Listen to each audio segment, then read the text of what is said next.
Combined Andhra Pradesh నేనే చాలా ప్రాజెక్టులు స్టార్ట్ చేశాను, మీరు గుర్తుపెట్టుకోవాలి. ఈరోజు ఏదైతే ఉందో దేవాదులు నేను స్టార్ట్ చేసిన ప్రాజెక్టే, కల్వకుర్తి కృష్ణా పైన నేను స్టార్ట్ చేసిన ప్రాజెక్టే కల్వకుర్తి. ఎస్ఎల్బీసీ సక్సెస్ అయిన తర్వాత కల్వకుర్తి స్టార్ట్ చేశాను. కృష్ణా మోడర్నైజేషన్ చేస్తామని చెప్పి 20 టీఎంసీ సేవింగ్ చూపించి ఆ 20 టీఎంసీ బీమాకి ఇచ్చాం క్లియరెన్స్కి. ఇట్లా ఆ రోజు సమైక్య ఆంధ్రప్రదేశ్ అప్పుడు దేవాదులు ఓపెన్ నేను చేసినప్పుడు ఈ పక్క పుష్కర, అదే మాదిరిగా ఇంకొక ప్రాజెక్ట్ లిఫ్ట్ ఇరిగేషను తాడిపొడి, ఈ 2 లిఫ్ట్ ఇరిగేషన్ స్టార్ట్ చేశాను.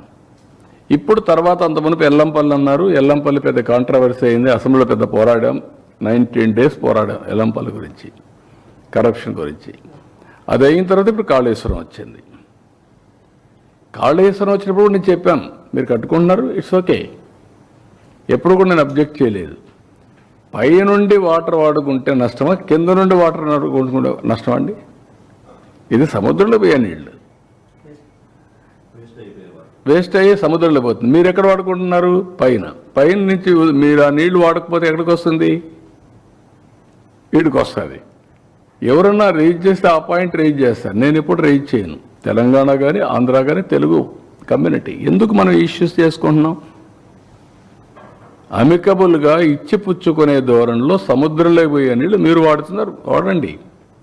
దానికి చట్టబద్ధ కావాలంటే గవర్నమెంట్ ఆఫ్ ఇండియాలో కూర్చొని మాట్లాడుకుందాం. అంతేగాని ఇష్యూ చేయడం ఎక్కడ లాజిక్ అంటున్నాను నేను.